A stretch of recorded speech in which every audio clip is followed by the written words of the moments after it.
Good evening all of you. आप सभी कैसे हैं? आप सभी का फिर से एक बार स्वागत है आपके अपने यूट्यूब चैनल एसवी सर पर। तो आज हम ह्यूमन आइज चैप्टर को पहले करेंगे। इससे प्रीवियस वीडियो में हम चैप्टर 1 को कंप्लीट कर चुके हैं, लेकिन उसके जो एक्सरसाइज के क्वेश्चंस हैं वो अभी रिमेनिंग से हैं। बहुत से बच्चों की कमेंट थी कि नहीं सर पहले आप ह्यूमन आइज को कराइए, उसके बाद हम उनको क्वेश्चन को सॉल्व करेंगे। तो आज 1 डे में 1 शॉट वीडियो में हम ह्यूमन आइज को कंप्लीट करेंगे। चलिए स्टार्ट करते हैं बिना किसी देरी के। तो देखते हैं ह्यूमन आइज। देखिए आपको ह्यूमन आइज शो हो रहा है। ह्यूमन आइज का स्ट्रक्चर है, इसके डिफरेंट डिफरेंट पार्ट्स हैं। तो ह्यूमन आइज का एक्चुअल वर्क क्या होता है कि ह्यूमन आइज जो एक नेचुरल कैमरा होता है जो कि किसी भी पिक्चर को कैप्चर करता है। और कहाँ से कैप्चर करता है कि हमारे सराउंडिंग में जो भी ऑब्जेक्ट, जो भी वस्तुएं दिखती हैं, हमारे सराउंडिंग में जो कुछ भी दिखता है शो हो रहा है ना, उस सबको कैप्चर करता है। और विद कलर्ड, ऐसा नहीं कि ओनली सिंपल ही कलर करता हो, जैसा कलर में वो इस विजिबल हैं और इसी कलर में वो क्या करता है, कैप्चर करता है पिक्चर्स को। ठीक, तो स्ट्रक्चर आपको शो हो रहा होगा ह्यूमन आइज का।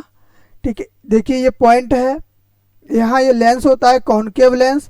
इस सबसे आउटर पार्ट जो हमारा वाइट वाइट शो होता है आइस में, उसको बोलते हैं हम कॉर्निया। और उसके अंदर जो ब्लैक वाला होता है, ब्लैक के अंदर भी एक ब्लैक होता है, बहुत डार्क ब्लैक होता है, उसको हम प्यूपिल बोलते हैं। ठीक है, इस तरीके से सबके पार्ट। और आइरिस क्या होता है जो एक्चुअल में हमें आइस में सर्कल टाइप का दिखता है, किसी में वो ब्लू होता है, किसी में ब्लैक होता है, किसी में ब्राउन होता है। तो ये, और इसके अंदर यहाँ होती है स्लेयर मसल्स होती हैं। कहाँ पर, इस पॉइंट पे क्या होती है हमारी मसल्स, जो कि हमारी आइस को रोटेट करने के लिए वर्क करती हैं। और यहाँ होता है वर्टियस चैम्बर, यानी यहाँ पे एक लिक्विड फिल होता है। और देखिए ये पॉइंट है, इसको यहाँ पे जो कि पॉइंट की ओपनिंग होती है, यहाँ पे ऑप्टिकल नर्व होती हैं। इसके इस वाले पॉइंट को हम बोलते हैं ब्लाइंड स्पॉट। क्या बोलते हैं? Blind spot. और इसके बस लास्ट वाली जो रेयर होती है उसको रेटिना बोलते हैं। इसके अंदर पार्टों को इजीली एक्सप्लेन करेंगे 1 बाय 1। देखिए the various part of eyes and their functions, यानी हमें अब बात करेंगे किसकी, कि इनके फंक्शंस कौन कौन हैं और उन फंक्शन के अबाउट क्या क्या चीज़ें आती हैं, उन सबको हम एक्सप्लेन करेंगे। कॉर्निया, देखिए कॉर्निया क्या है। Cornea it is a thin membrane. Cornea क्या होता है, देखिए it is a thin membrane through which light enter it from the transparent वल्ग on the front of the eyeball. यानी हमारी आईबॉल है, उसके सबसे फ्रंट का जो पार्ट होता है जो रिजिड भी होता है, मतलब हार्ड होता है, और हमारे और वो कैसा होता है, ट्रांसपेरेंट होता है। और उस ट्रांसपेरेंट पार्ट से लाइट एंटर करती है। सबसे फर्स्ट पॉइंट है कि यहाँ जो आइज में लाइट एंटर करती है वो कहाँ से करती है, कॉर्निया से। फिर डिफरेंट डिफरेंट पार्ट से होती हुई उसके बाद रेटिना पे लास्ट इमेज फॉर्मेट करती है। ठीक, फिर नेक्स्ट है the most of the reflection occur it is the outer of the cornea. यानी मोस्टली जो रिफ्लेक्शन होता है वो कहाँ से होता है, आउट ऑफ द कॉर्निया। यानी जो कॉर्निया होता है, कॉर्निया क्या है, आइस में जो वाइट ग्लास दिखता है जो, उसको हम बोलते हैं cornea, we known as cornea. Next point है आई बॉल। आई बॉल क्या होता है, आई बॉल होता है it is approximately spherical in shape with the diameter of about 2.3। देखिए कई बुक्स में इसका डायमीटर 2.3 रहता है और कई बुक्स में इसका डायमीटर 2.4 भी रहता है। कितना, 2.3 और 2.4 सेंटीमीटर। बहुत सारी बुकों में आपको कितना मिल जाएगा, 4.3 मिलेगा, और बहुत सी बुकों में आपको आई बॉल का जो डायमीटर है वो 2.4 मिलेगा। ठीक है, और एक्चुअल में आई बॉल क्या होता है, जो हमारी आई है इसका एक स्पेरिकल शेप होता है, स्पेरिकल बॉल होती है ना, उसके शेप होता है।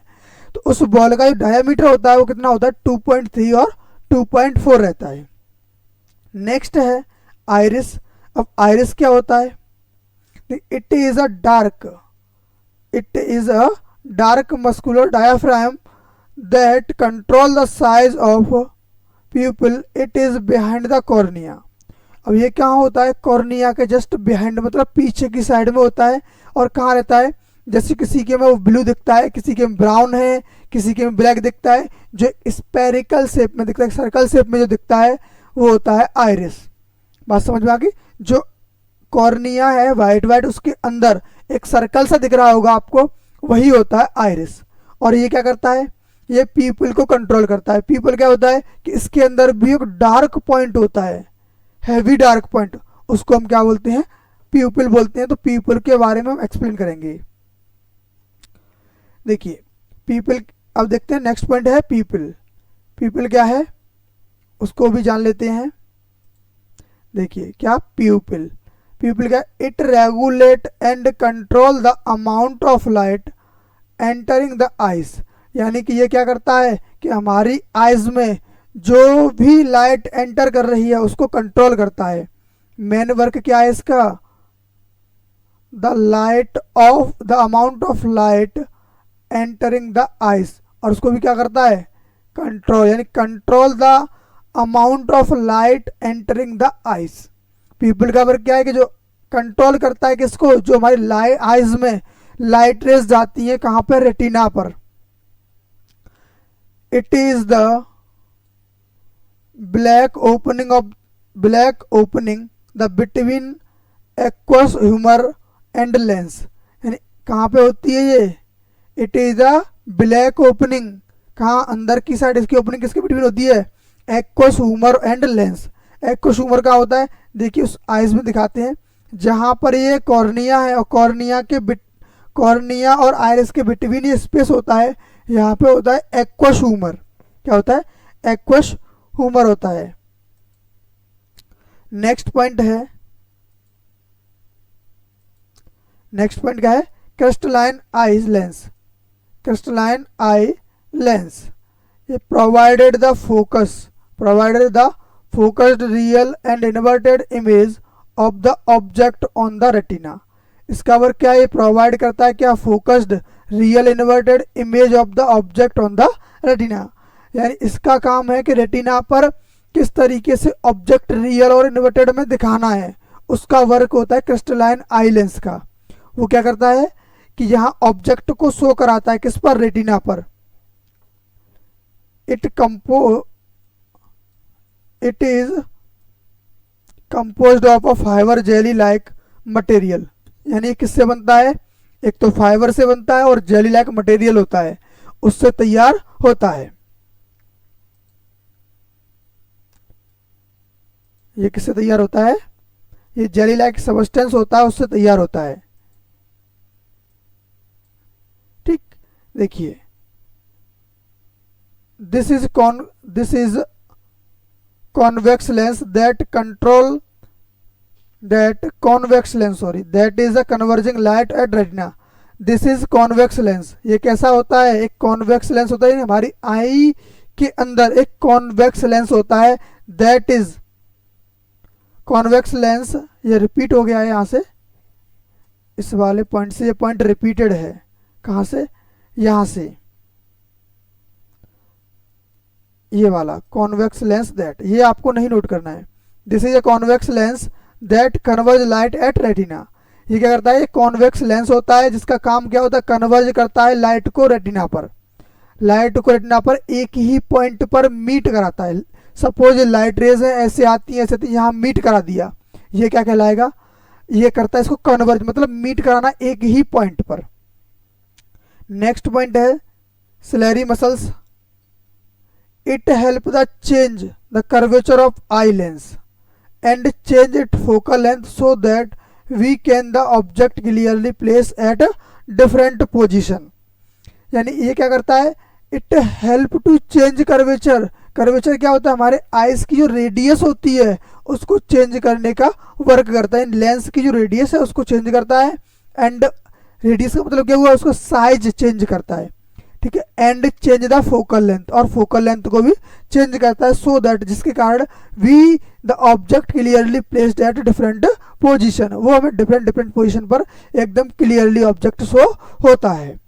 नेक्स्ट पॉइंट आता है रेटिना, जहां इमेज क्रिएट होती है।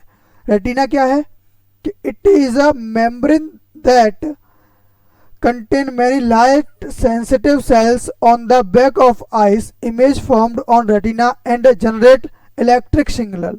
यानी रेटिना का वर्क क्या होता है कि इसमें बहुत सारे लाइट सेंसिटिव सेल्स लगी होती हैं, यानी लाइट को कैप्चर करने वाली सेल्स बहुत ज़्यादा होती हैं, जो formed on retina and generated the electric signal. और क्या करती हैं, जनरेट करती हैं इलेक्ट्रिक सिग्नल्स को। सिग्नल यानी कि जो भी हमने देखा शो किया वो यहाँ आइस के लास्ट पॉइंट पर, कहा किस पॉइंट पर, यहाँ ऑप्टिकल नर्व में ये लाइट रेज हैं, लाइट सिग्नल्स होते हैं, इनके थ्रू ये लाइट जाके सीधे माइंड से कनेक्ट रहती हैं और हमारा माइंड उसको कैप्चर करके बताता है कि ये ऑब्जेक्ट है, ये इसको हमने इतनी बार शो किया हुआ है। बात क्लियर है? तो ये होता है रेटिना का वर्क। रेटिना क्या है, रेटिना के अंदर बहुत सारी सेंसिटिव लाइट्स होती हैं जिनका वर्क होता है किसी भी पिक्चर को शो करना और इन सेल्स जनरेट करने के बाद जो सिग्नल मिलते हैं उनको माइंड तक पहुंचाना। ये बात क्लियर है आपको? चलिए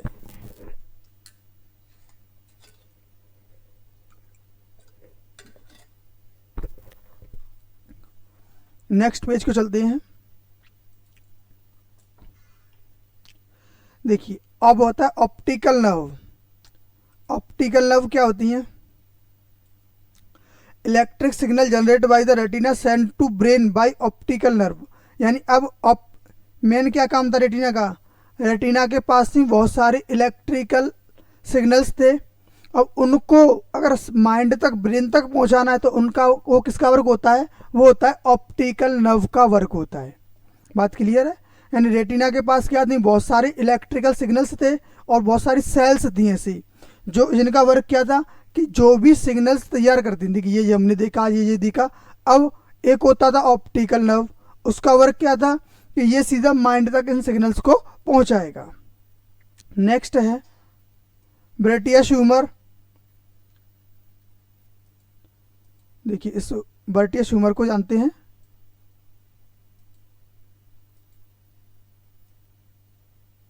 वर्टियर humus. It is a clear and colourful fluid like a water. ये क्या होता है कि लिक्विड होता है, ये कैसा होता है, एकदम क्लियर यानी साफ रहता है, एंड कलरलेस, इसका कोई कलर नहीं होता, और लाइक अ वाटर ऐसा एक लिक्विड होता है हमारे आइज में। वो कहाँ होता है, ये होता है जस्ट जो कॉनकेव लेंस होता है, कॉन्वेक्स लेंस होता है सॉरी, उसके बिहाइंड होता है। कॉनकेव लेंस कहाँ होता है, देखिए ये है कॉनकेव लेंस, इसके बिहाइंड जो होता है वो होता है वेट्रस ह्यूमर। ये रहा, यहाँ ये होता है, ये कलरलेस क्या होता है, लाइक अ वाटर होता है, जैसे वाटर दिखता है सेम उसी कलर का रहता है।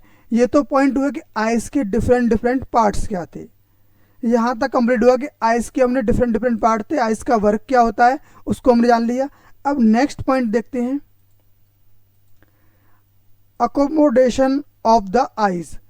अकोमोडेशन आइज क्या होता है कि जो हमारी आइज किसी भी चीज़ को जल्दी से कैप्चर करती है, यानी फोकल लेंथ जो कि हमें देखो पास में कोई ऑब्जेक्ट दिख रहा है फिर दूर का देखें तो भी दिखता है, तो इस चीज़ को जो इजीली दिखा पाता है वो ब्लर नहीं करता, उसको बोलते हैं हम पावर ऑफ आइज भी बोल देते हैं और अकोमोडेशन ऑफ आइज भी बोलते हैं। यानी फोकल लेंथ को ये कन्वर्ज करता है, मतलब उसको बैलेंस रखता है, उसको हम क्या बोलते हैं, अकोमोडेशन ऑफ आइज बोलते हैं। देखिए क्या है, the process of by which clear ciliary muscles function to the change focal length of eye so that is clear formed on retina is called accommodation of eyes. यानी accommodation of eye क्या है कि ये ciliary muscles होती हैं जिनके functions क्या होते हैं, फोकल लेंथ को चेंज करते हैं जिससे कि हमें आइस इजीली शो हो पाए। कभी नियर की शो कर रहे हैं, कभी फार की शो कर रहे हैं, तो उसको हमें क्लियरली शो हो पाए, उसको फोकल लेंथ को वो कन्वर्ट करने का जो वर्क होता है उसी को बोलते हैं हम अकोमोडेशन ऑफ आइस। अब देखिए नेक्स्ट हेडिंग है फार ऑब्जेक्ट। अगर कोई भी ऑब्जेक्ट हमसे बहुत दूरी पर रखा हुआ है तो वो किस तरीके से शो होगा। Ciliary muscles relax and lens become thin, focal length increase, then we can distinguish object clearly। यानी कि अगर कोई भी लेंस आइज है और आइस का वर्क क्या है कि लेंस को वो पतला सा कर छोटा सा कर लेते हैं और उसकी फोकल लेंथ को वो इंक्रीज कर देते हैं, जिससे कि हमें कोई डिस्टेंस पर रखी हुई ऑब्जेक्ट क्लियरली शो होती है। फॉर नियर ऑब्जेक्ट, अब नियर ऑब्जेक्ट क्या होते हैं कि ciliary muscles controls the lens become thin focal length, यानी इनका वर्क क्या होता है कि इनकी ये फोकल लेंथ होती है वो थिन होती है, बहुत पतली होती है, यानी कि इनकी फोकल लेंथ जो डिक्रीज हो जाती है एक तरीके से, और उसका जो लेंस का साइज है वो क्या होता है इंक्रीज हो जाता है। जब भी कहीं हमें नियर बाय ऑब्जेक्ट शो करते हो तो हमें ऐसे देखना पड़ता है किसी आइज को ज़्यादा ओपन करने के बाद। Range of the human vision, near point होता है हमारी कोई भी अगर ऑब्जेक्ट हमें क्लियरली शो हो रही है प्रॉपर, अगर वो हमें 25 सेंटीमीटर यानी ये डिस्टेंस अप्रोक्सीमेशन होता है, ये ऑब्जेक्ट हमें अगर कोई शो हो रहा है तो उसको बोलते हैं प्रॉपर, जो आई हमारी प्रॉपर वे हैं एकदम हेल्दी आइज हैं उनके लिए नियर पॉइंट होता है 25 एंड फार पॉइंट होता है इन्फिनिटी। क्या होता है, नियर पॉइंट तो होता है 25 एंड फार पॉइंट क्या रहता है इन्फिनिटी, अब कहीं तक भी शो कर पाते हैं। ये पॉइंट आप रखिए, इसको रिमेंबर करके रखना है आपको कि नियर पॉइंट क्या होता है और फार पॉइंट क्या होता है। देखिए नेक्स्ट हेडिंग है कि defect of the vision and their correction, यानी डिफेक्ट के और विजन क्या और करेक्शन कर सकते हैं हम उनकी आइज का, यानी कि हम आइज में क्या क्या डिफेक्ट होते हैं और उनको हम किस तरीके से करेक्शन कर सकते हैं।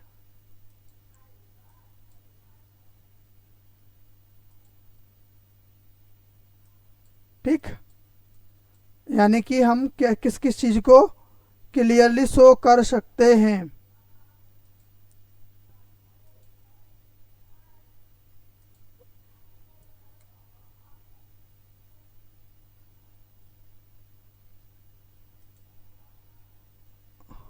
देखो डिफेक्ट ऑफ विजन क्या है और उसके करेक्शन क्या है। तो डिफेक्ट ऑफ विजन, देखिए ये डिफेक्ट ऑफ विजन में सबसे फर्स्ट है मायोपिया। मायोपिया क्या होता है कि अगर कोई भी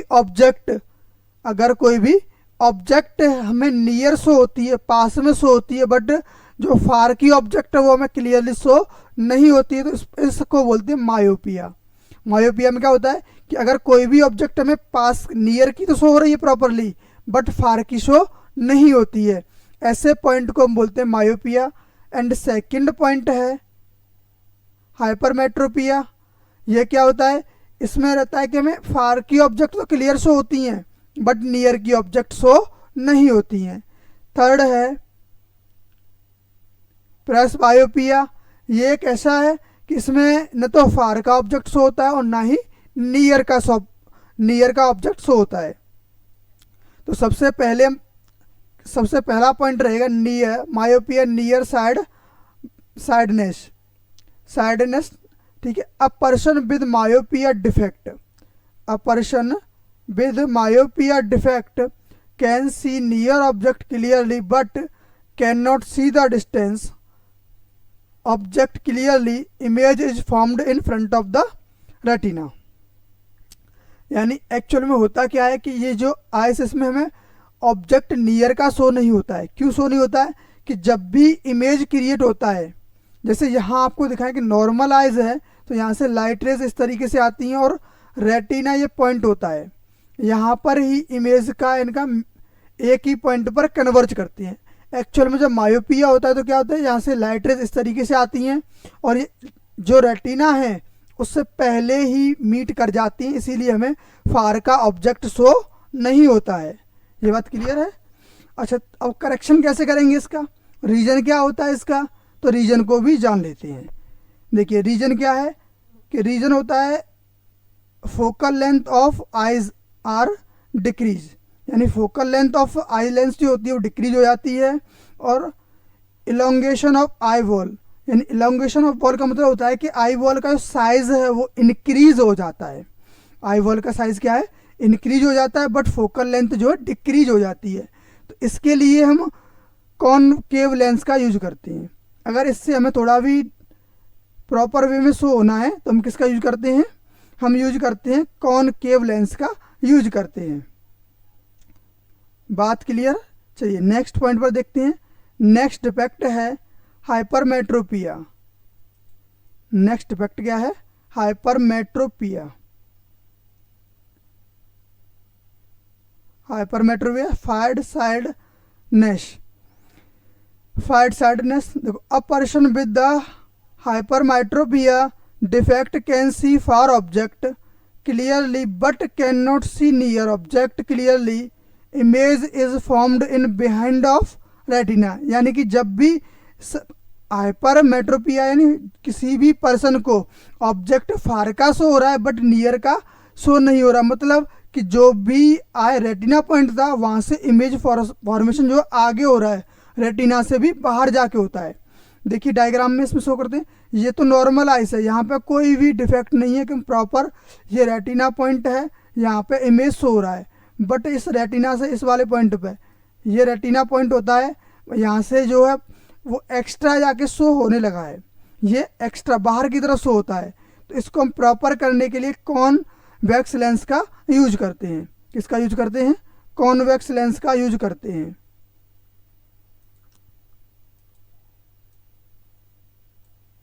ठीक, रीजन क्या होता है इसमें कि फोकल लेंथ तो इंक्रीज हो जाती है बट इसकी आई का जो साइज है, आई बॉल का साइज वो घट जाता है, डिक्रीज हो जाता है।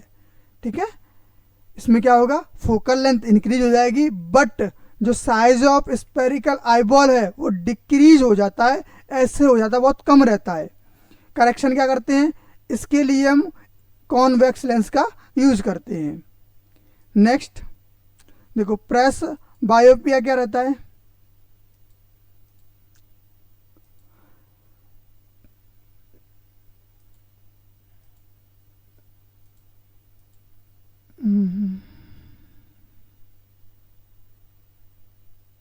देखिए प्रेस बायोपिया ये होता है ओल्ड एज। ये कब होगा? जब ओल्ड एज में होते हैं हम, तब जब भी कोई पर्सन ओल्ड एज में है उस टाइम पे इसको इस प्रॉब्लम का एहसास होता है। कब होगा? देखो, प्रेस बायोपिया, ओल्ड एज, हाइपरमेट्रोपिया, यहाँ पे ये क्या था? ओल्ड एज के लिए होता है। The power of accommodation of eyes usually decrease with the ageing. यानी एज के साथ पावर ऑफ अकोमोडेशन जो होती है वो डिक्रीज हो जाती है। मीन्स इसका मीन्स रहेगा कि जो आई बॉल को इजीली फोकल लेंथ को जो मैनेज करता है वो वर्क करना बंद कर देता है, क्योंकि वहाँ पे फोकल लेंथ मैनेज नहीं हो पाती है अच्छे से, इसीलिए ये हमें प्रेस बायोपिया हो जाता है। That near point press their point recede away also can for point is infinity. यानी उसको जो नियर पॉइंट है वो पास में आ जाता है, बहुत नियर आ जाता है, बट जो फार पॉइंट है बिफोर सॉरी इसका ये है कि नियर पॉइंट है वो नियर पॉइंट से हट के डिस्टेंस पे चला जाता है, अवे फ्रॉम हो जाते हैं, दूर हट जाता है। और जो फॉर पॉइंट है वो इन्फिनिटी से बिफोर यानी पहले आ जाता है। ठीक है, देखिए इसमें थोड़ा सा देखते हैं डायग्राम में। ये नॉर्मल विजन है, इसमें कोई भी प्रॉब्लम्स नहीं थी। अब विजन विद द प्रेस बायोपिया किस तरीके से होता है कि इसमें से देखो ये इस तरीके से विजन होता है, ये जो था पहले इंक्रीज था अब वो डिक्रीज हो जाता है, जिससे कि वो फोकल लेंथ को मैनेज नहीं कर पाता। और इसमें भी क्या होता है कि रेटिना पे इमेज न बन के, ये क्या पॉइंट है? ये रेटिना होता है, इससे आउटसाइड द आइज की जो रेटिना होता है वहाँ से आउटसाइड इमेज फॉर्मेशन होता है, यानी बिहाइंड द रेटिना पर इमेज फॉर्मेशन रहता है। और इसके लिए हम यूज क्या करते हैं? According to the lens, concave भी यूज़ कर सकते हैं और कॉन्वेक्स, दोनों लेंसों का हम यूज करते हैं। रीज़न क्या होता है इसके लिए कि वीकिंग द सिलेरी मसल्स, जो सिलेरी मसल्स हैं वो वीक हो जाती हैं। क्यों? Decreasing the flexibility of eye lens, यानी इनकी फ्लेक्सिबिलिटी जो मसल्स हैं जिससे वो रोटेट कर पाती हैं आइस को, वो रोटेट करना बंद कर देती हैं, रोटेट नहीं कर पाती हैं। तो रोटेट न होने की वजह से आइस जो एक ही पॉइंट पर मसल्स स्टॉप हो जाती हैं। स्टॉप होने से क्या होता है कि अब आइस मूवमेंट नहीं करेंगी तो फोकल लेंथ को मैनेज नहीं कर पाती हैं, इसीलिए ये प्रेस बायोपिया हो जाता है हमें। नेक्स्ट पॉइंट,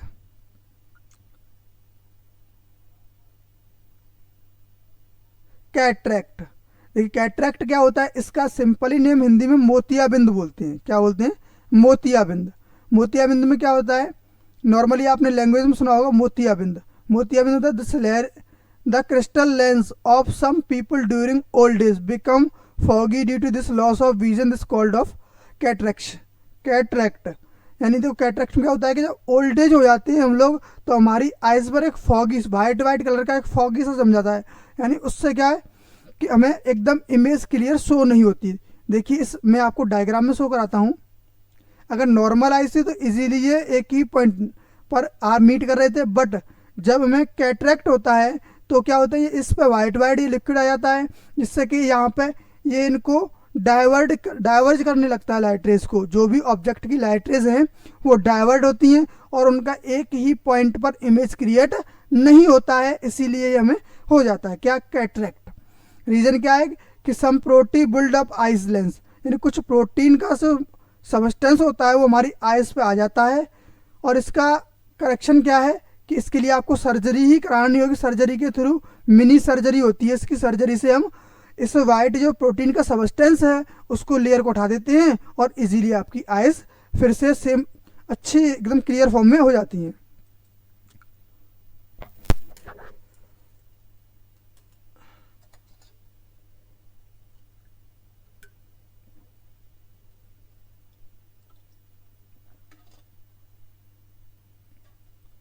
देखिए नेक्स्ट पॉइंट को जानेंगे हम।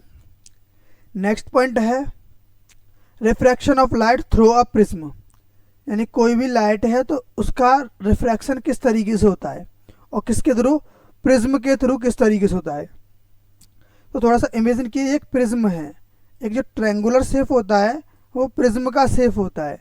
ये प्रिज्म इसमें क्या होता है, देखिए ये 2D फिगर है, एक्चुअली 3D फिगर ऐसा नहीं होता है।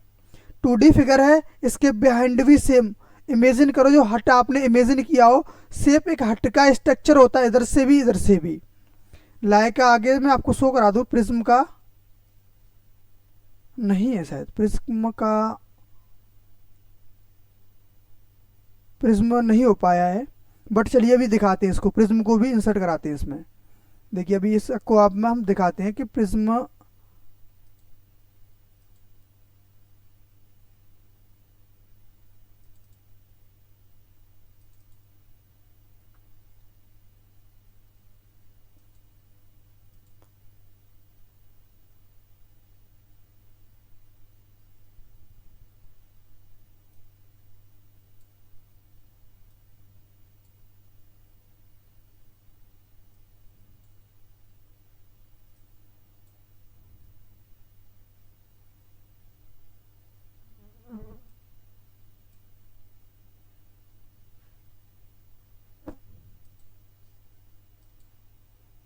देखिए पॉइंट थोड़ा सा मिस था, उसको अभी करेक्ट कर दिखा रहे हैं अभी आपको।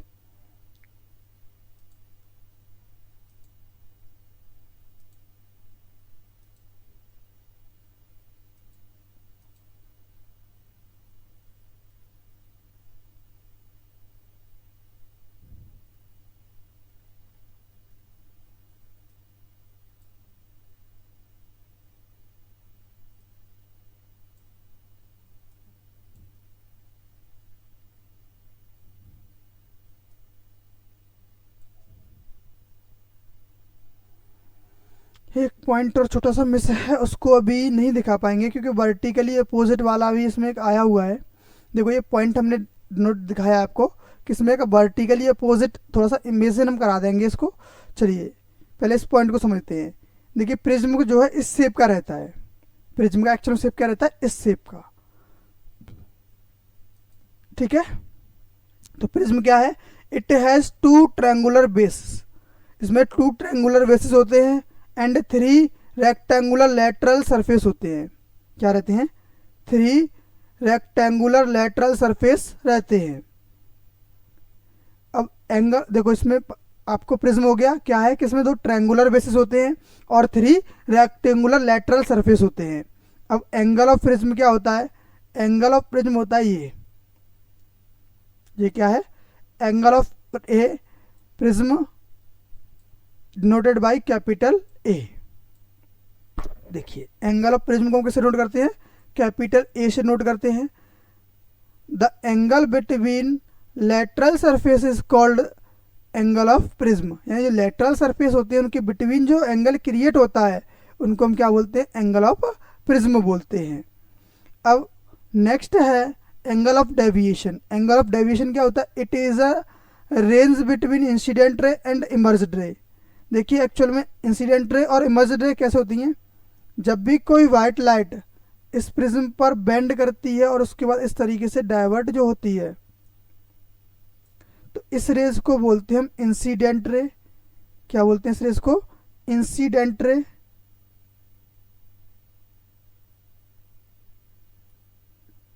Incident ray.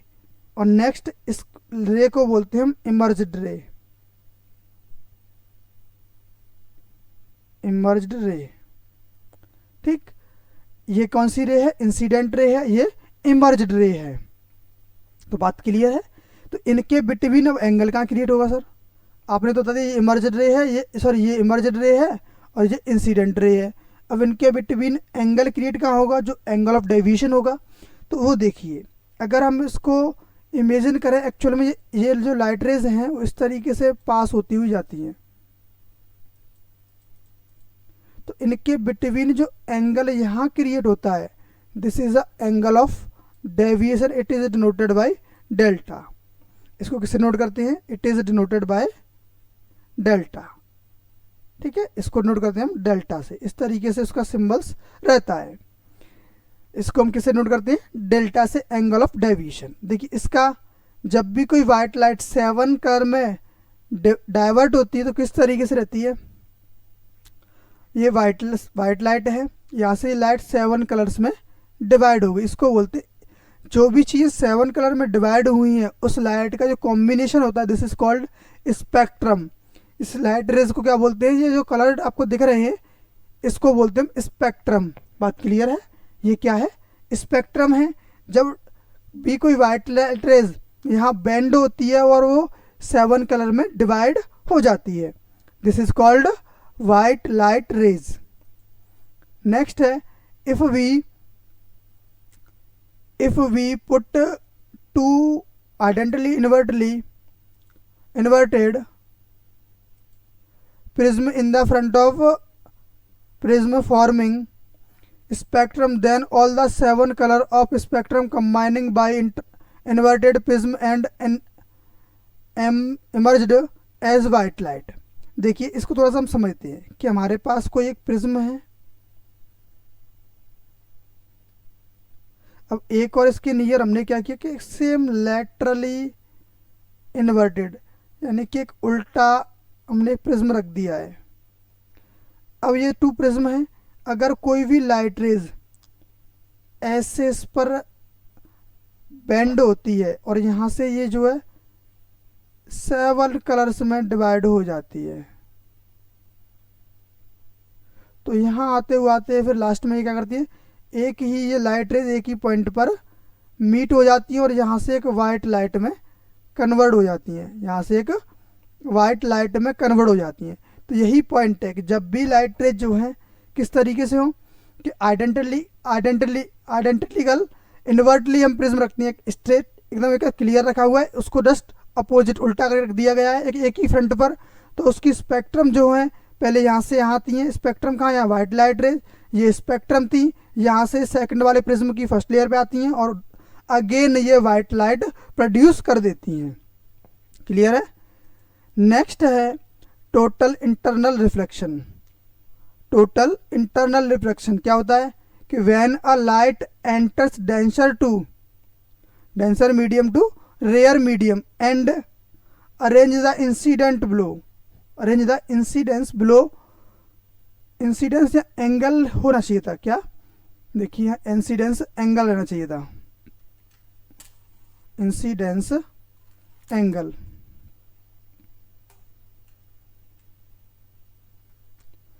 Incidence angle below critical angle then the light reflect to the denser medium, this is called total internal reflection. यानी जो लाइट रेज है वो कैसे हैं, डेंसर से रेयर में आ रही हैं, बट उनका जो एंगल ऑफ इंसिडेंट होना चाहिए वो किससे, क्रिटिकल एंगल से डाउन होना चाहिए, बिलो नीचे रहना चाहिए। अब अगेन पॉइंट आता है क्रिटिकल एंगल क्या होता है भाई, ये भी आपके माइंड में आएगा ना, क्रिटिकल एंगल क्या होता है, what is a critical angle. Critical angle, तो क्रिटिकल एंगल होता है कि लेस देन 90 डिग्री से जो एंगल रहता है, लेस देन 90 से, या 90 से लेस देन जो रहेगा एंगल, वही होता है क्रिटिकल एंगल। और जब भी 90 से अपर चला जाएगा कोई एंगल तो वहां होता है टोटल इंटरनल रिफ्लेक्शन। ये बात क्लियर है। यानी एक्चुअल में लाइट रेज इस तरीके से वाटर से डेंसर में जाती तो इस तरीके से बिहेव करती रिफ्लेक्ट होने के बाद। बट जब क्रिटिकल एंगल दिखाई दिया तो आपको क्या हुआ, यहाँ से इस तरीके से बेंड हो सकती है, इससे कम ही रहता है। कि ये देखिए क्रिटिकल एंगल की जो लाइन है यहाँ से ये क्या है, हमेशा डाउन रहता है, अप साइड में तो डाउन रहेगा। और उसी को हम क्या बोलते हैं, क्रिटिकल एंगल। जो value of the angle, value of the angle is less than 90 degree is known as a critical angle. जिस किसी एंगल की वैल्यू आफ्टर रिफ्लेक्शन 90 डिग्री से लेस होती है, बिलो होती है, उसी को हम क्या बोलते हैं, क्रिटिकल एंगल बोलते हैं। ये बात क्लियर है, बिल्कुल। चलिए अब टोटल इंटरनल रिफ्लेक्शन क्या होता है कि लाइट रेज आएंगी और एबव द क्रिटिकल एंगल, अब क्या होगा, एबव जाएंगी। जो भी लाइट रेज क्रिटिकल एंगल से एबव पास होती है ना, उसको हम बोलते हैं टोटल इंटरनल रिफ्लेक्शन। ये बात क्लियर है। When a light enters denser to rare medium and angle of incidence, sorry यहाँ सही था, इसको करेक्ट करते हैं अभी। एंगल ऑफ इंसिडेंस अवेलेबल है वहाँ पर,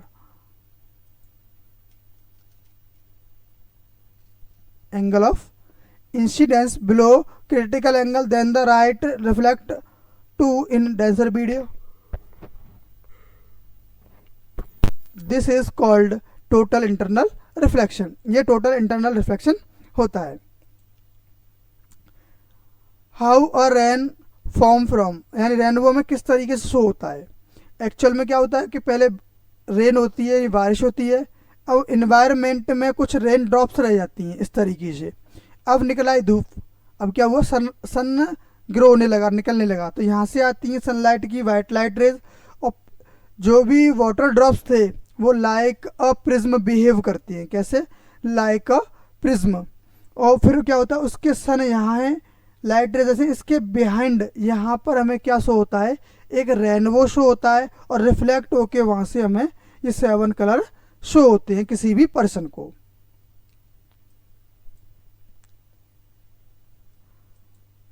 नेक्स्ट है रेनबो। अब रेनबो क्या होता है कि it is a natural spectrum, ये क्या है, एक नेचुरल स्पेक्ट्रम है। रेनबो क्या होता है कि नेचुरल स्पेक्ट्रम होता है in the sky after rain, और ये रेन के आफ्टर शो होता है। कहाँ शो होता है, हमें स्काई में, बट कब होता है, जब रेन हो जाती है जस्ट उसके बाद सन निकलता है, तो उसके बाद हमें रेनबो शो होता है। Rainbow is observe in opposite direction of sun, ये कहाँ होता है कि जो भी सन है उसके जस्ट अपोजिट डायरेक्शन में होता है always. There phenomena involve in rainbow formation, refraction and dispersion, internal reflection, ये होते हैं जो कि रेनबो क्रिएट करने में हेल्प करते हैं। क्या क्या, एक तो रिफ्रैक्शन होता है लाइट का, फिर डिस्पर्जन होता है, और इंटरनल रिफ्लेक्शन भी होता है। नेक्स्ट पॉइंट को जानेंगे, एटमॉस्फेरिक रिफ्लेक्शन।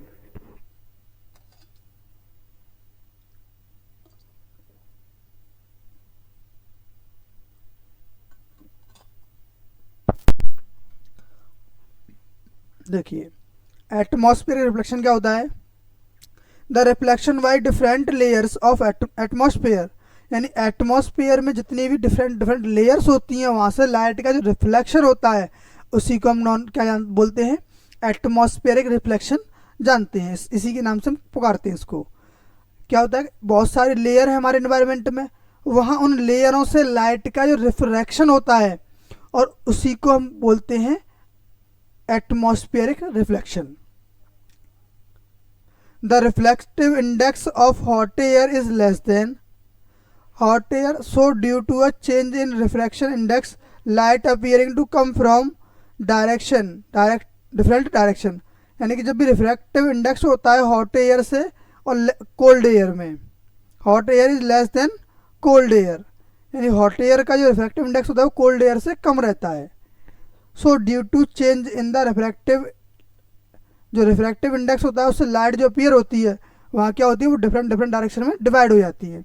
बिकॉज द एटमॉरिक, क्यों होती है, because of atmospheric press reflection, क्यों होती है वहाँ से, क्योंकि वो एटमॉस्फेरिक रिफ्रैक्शन होता है। क्लियर। इसका सेकंड पॉइंट है ऑब्जेक्टिव, ऑब्जेक्टिव किया है, ऑब्जेक्ट होगा ओनली, क्या रहेगा, ऑब्जेक्ट।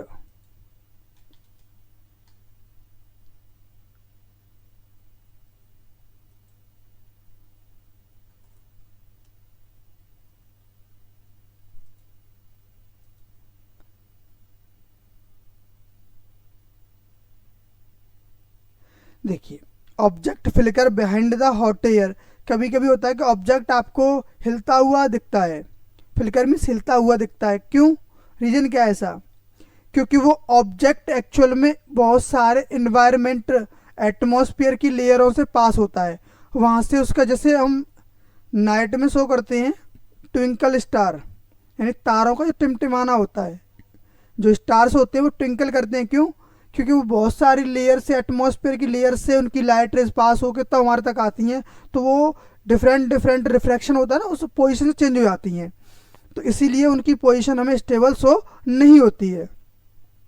फर्स्ट एग्जांपल ये ट्विंकलिंग ऑफ स्टार। सेकंड है advance sunrise and delay sunset. जब भी सनराइज होता है और सनसेट होता है तो हमें क्या दिखता है कि वो एकदम अपीयरिंग ग्रीन, अपीयरिंग रेड, वो हमें रेड शो होता है।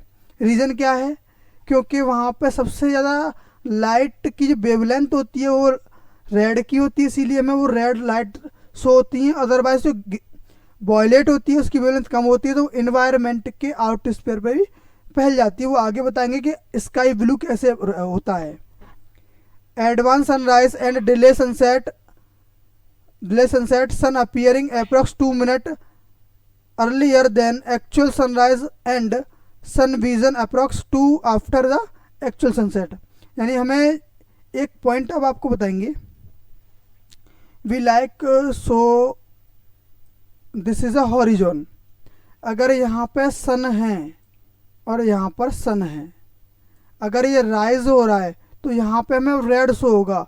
कब शो होगा, आफ्टर 2 मिनट, क्योंकि उसको 2 मिनट का समय लगता है कहाँ से, इस पॉइंट हॉरिजन को इसको पार करने में।